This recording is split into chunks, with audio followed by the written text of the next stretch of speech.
ভবন করতে ছিলাম তারা আমরা উপরে উঠে গেছি, কিন্তু নিচতলা, দোতলা, তিনতলা, চারতলায় অনেক লোক ছিল, জনগণ ছিল, পুলিশ, সেনাবাহিনী থেকে শুরু করে অন্যান্য আইন যারা বাহিনী ছিলেন তারা চেষ্টা করছেন যে তাদেরকে বের করে দেওয়ার জন্য। তারা বের করতে ছিলেন না, আমাদের একটু ব্যাগ পেতে হচ্ছিল এবং আমাদের টুলগুলো নিয়ে টানাটানি হচ্ছিল, এদিকে আসেন ওইদিকে আসেন। কিন্তু আমরা যদি যথাসময়ে যথাভাবে যদি সঠিক নিয়মে যদি টানতে পারি তাহলে সঠিক টাইমে কিন্তু আমদানি মহান আল্লাহ তাআলা ওয়াসার টিমও চলে আসছিল। রাজধানীর গুলিস্তানের সুন্দরবন স্কয়ার মার্কেটে আগুন বেশ বিপজ্জনক ছিল। মার্কেটের ভেতরে কোনো অগ্নি নির্বাপন ব্যবস্থা ছিল না। 2-3 বছর আগে মার্কেটটিকে ঝুঁকিপূর্ণ ঘোষণা করেছিল ফায়ার সার্ভিসও।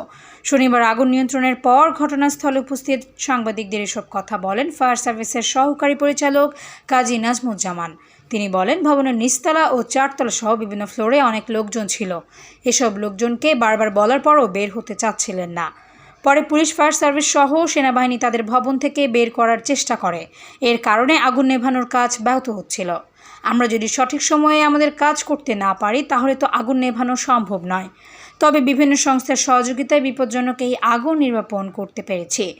অগ্নিকাণ্ডটা বেশ বিপজ্জনক ছিল। আগুনে কী পরিমাণ দোকান ক্ষতিগ্রস্ত হয়েছে এমন প্রশ্নের জবাবে কাজী নাজমুজ্জামান বলেন, আমরা 2টা দোকানের শাটার খুলে আগুন পেয়েছে, তবে কী পরিমাণ ক্ষতিগ্রস্ত হয়েছে এখন বলা যাচ্ছে না। তদন্ত সাপেক্ষে এটি জানা যাবে। আগুনের সূত্রপাত কিভাবে সে বিষয়ে জানতে চাইলে তিনি বলেন, ভবনের ফায়ার সেফটি প্ল্যান ছিল না, কোনো ধরনের অগ্নি নির্বাপন ব্যবস্থাও ছিল না। এই ভবনটাকে আমরা অনেক আগে ঝুঁকিপূর্ণ ভবন হিসেবে ঘোষণা করেছিলাম। ভবনের বৈদ্যুতিক সংযোগের তারগুলো এলোমেলো অবস্থায় ছিল। এ কারণে আগুনটা এক দিক থেকে অন্য দিকে চলে যায়। প্রচণ্ড ধোঁয়ার সৃষ্টি হয়।